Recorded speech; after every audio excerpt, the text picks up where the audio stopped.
Good evening. Good evening. How's everybody doing tonight? Everybody have a good day. Hope everybody did. I know I did. Man, I don't know about you guys, but these holidays have got me stressed out. I've been irritable today, been short with people, especially my girlfriend. Um, yeah, she is short. She's only 4 foot 11 and a half. But yeah, just a reminder for me to slow myself down at times and take a deep breath and not overwhelm myself because that's what the holidays do to me, man. I got off work today and we went out to Beaver Creek just outside of Dayton and did a little bit of shopping. And man, just traffic, rush hour traffic, day before Christmas Eve. Traffic was nuts and bumper to bumper. I was just ready to pull my hair out. I had to say the a Serenity prayer a few times in my head while I was driving. Wanted to talk tonight about ideas, behaviors, feelings, just things that I've personally been experiencing through these holidays. And it was part of the reading of the fellowship that I belong to today. And, it talked about, ideas and thoughts and feelings and new ideas and, how to change our behaviors and things of that nature. So I'm going to bring it up here on the screen and read it and just kind of share and talk about it a little bit. If I bring up the right screen.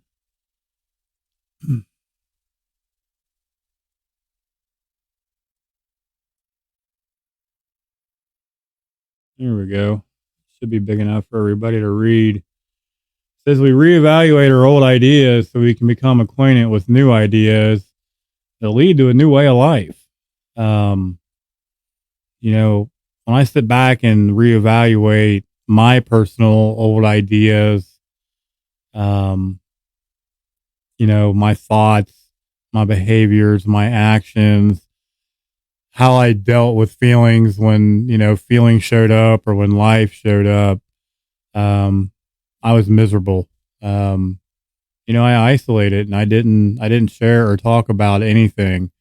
And this reading talks about, with the new ideas that lead to a new way of life. Learning to live a new way of life can be difficult. Definitely. Sometimes when the going gets especially hard, we're tempted to follow the path of least resistance. And that was always me. I would always take the easy way out. It was easier for me to put my drug of choice on whatever issue or problem I was struggling with and isolate and hide and, crawl back into that deep, vicious cycle of anxiety and depression and hell that I chose to live in. And I did that for almost 2 decades. And says and live life or live by our old ideas again. We forget that our old ideas were killing us. Boy, ain't that the truth.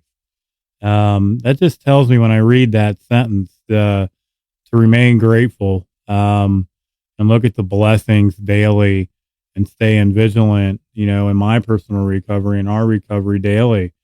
There's so many things to be grateful for. I know you guys hear me share about gratitude and giving thanks all the time.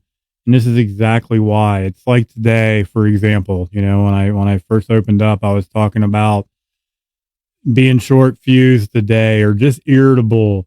I called it my time of the month. I guess guys can have that time of the month too, because I'm having one, and when I start feeling those old thoughts and behaviors and attitudes and feelings, and I start choosing to react first instead of responding and slow myself down and thinking, I have to reevaluate, just like it says, I have to slow myself down, and remember the program and the steps that I personally work in the fellowship that I personally work with. I have to remember to open that toolbox up, those recovery tools that you hear people talk about all the time. Open up the tools or open up my toolbox and use the tools in my toolbox. Says we need to open up our minds to new ideas. And that's where I keep storing all these new ideas and these new solutions. Maybe a better term to use, to get out of that stinking thinking and that thought process that I chose to be stuck in for a long time. It says working a program, whatever program you work, if you work a program, attending meetings, sharing with other people. I stress this all the time. It is so important to share where you're at and just be open and honest with like-minded people that love and care about you and understand you. Trust a sponsor or a mentor, someone that's helping you through the process and guiding you. These suggestions may meet our resistance. And boy, to this day, I am still resistant on doing my step work and doing the things that my sponsor recommends for me to personally do. And that's just me being honest and telling on myself. I talk about it all the time because I still fall back on self-will at times. I'm not perfect, nor will I ever be. But I continue to try to better myself daily and just be a better person. And these little things that I'm resistant or reluctant to, I know are proven and I know they work. I just have to get out of my own way and put in the work and do it. Falling back into self-will. Exactly what I just said before I even read it.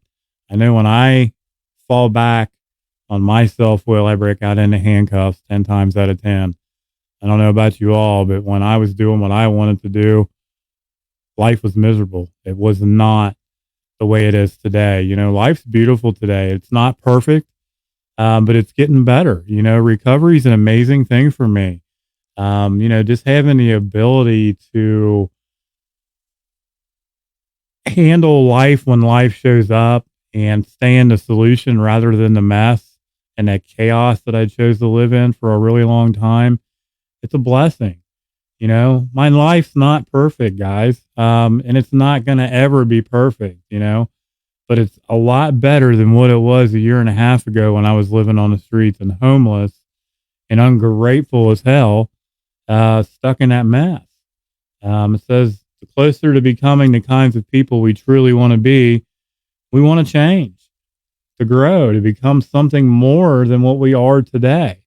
That's why I talk about sharing your story and the importance of sharing that experience, strength, and hope to other people, because you just never know who may need to hear something that you say. You may think what you're saying or sharing or talking about, that you're rambling, that it doesn't make any sense to you in your head or in my head, because I do it all the time. But somebody out there listening may need to hear something that you say and you don't even realize it. It says we open up our minds, we try on the new ideas that we found in our recovery journey and learn to live a new way of life clean.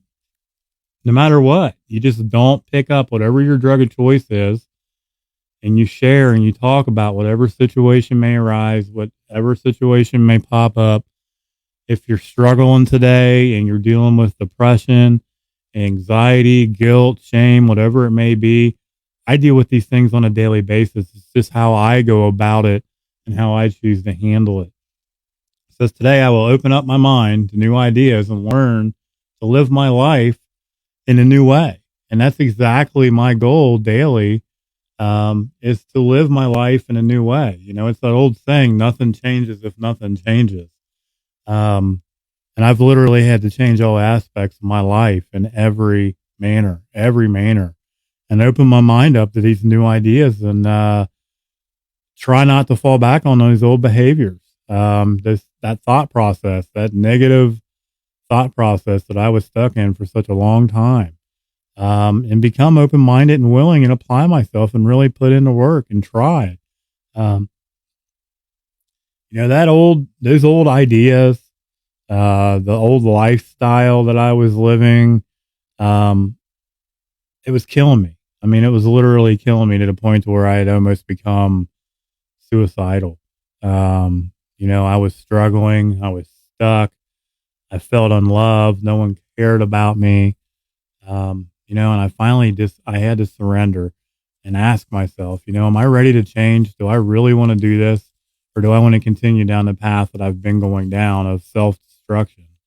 Um, and roll the dice. And I mean, that's literally what I was doing every day. I was playing Russian roulette. And I'm sure a lot of you guys can, relate to that. I was playing Russian roulette with my life on a daily basis because I chose to always take that easy way out that I just shared about because it was easier. I had become a master isolator. It was easier for me to isolate and to put my drug of choice on whatever my struggles were for today because it eased the pain, temporarily it eased the pain. It gave me a small glimmer of clarity in my mind, clarity, which we all know I wasn't clear minded by any means. But it gave me some relief, probably a better word than clarity. That feeling of that anxiety, that depression, it went away for a very, very short period of time. I hid myself, not only from myself, but from other people for a really long time. Because I was afraid, I was scared, a lot of ego, a lot of pride, control issues. I just didn't want to be open minded and honest and share with people.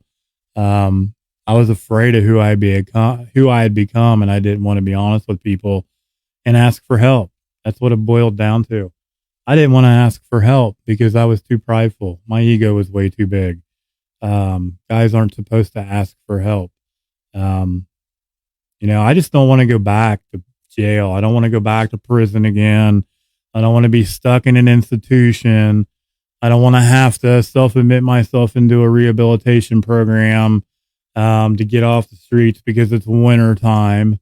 My family's seen that out of me time and time again, year after year after year.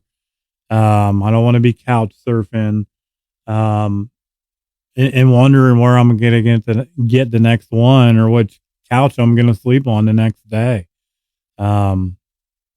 It's just Groundhog Day. It had become Groundhog Day. If anybody's seen that movie, it was just the same shit, different day over and over and over again. It just never stopped. It just got worse. It really did. All the manipulation, all the lies, all the chaos that I chose to be in and was surrounded by. I was just miserable, guys. I was uncertain and I was fearful. I really, really was. Well, I appreciate everyone that's in here. I appreciate those that have been sitting back listening. I hope everybody has a awesome holiday. I hope everybody enjoys this weekend and next week. Obviously, we got back-to-back holidays, a lot of things going on.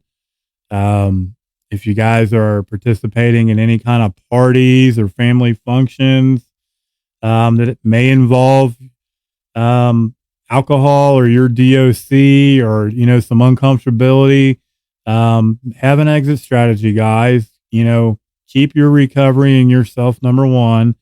Keep yourself safe. It's okay to say no. Sometimes it's hard to do, but it's okay to say no. If you're uncomfortable, remove yourself.